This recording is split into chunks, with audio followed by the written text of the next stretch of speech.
2023-24 का जो आम बजट वित्त मंत्री जी ने प्रस्तुत किया, वो ऐसा बजट था जो भारत की आर्थिक समस्याएं जो है उसमें इस बजट में उन समस्याओं का कोई निवारण या उन समस्याओं को इंगित तक नहीं किया गया।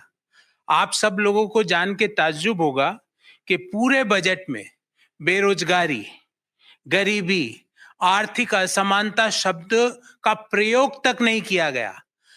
पुअर, गरीब का शब्द का प्रयोग भी मात्र 2 दफा पूरे बजट भाषण में वित्त मंत्री जी ने किया।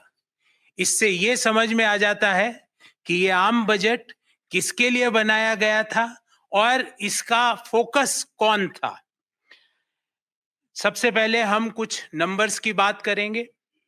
2021-22 में देश की जीडीपी 232,14,703 करोड़ वित्त मंत्री जी ने बताई थी और यह भी बताया कि नॉमिनल ग्रोथ 11.1% रहने की उम्मीद है।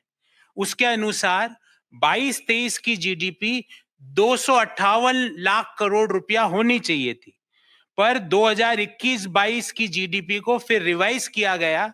जो पहले 232.14 लाख करोड़ बताई गई, उसको 236.64 लाख करोड़ रुपया उसको रिवाइज किया गया। आज के बजट भाषण में जो मौजूदा वित्तीय वर्ष है 2022-23, इसकी जीडीपी 273 लाख करोड़ बताई।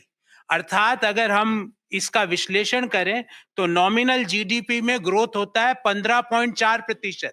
नॉमिनल जीडीपी में अगर 15.4% की ग्रोथ है तो रियल जीडीपी कम से कम डबल डिजिट में होनी चाहिए।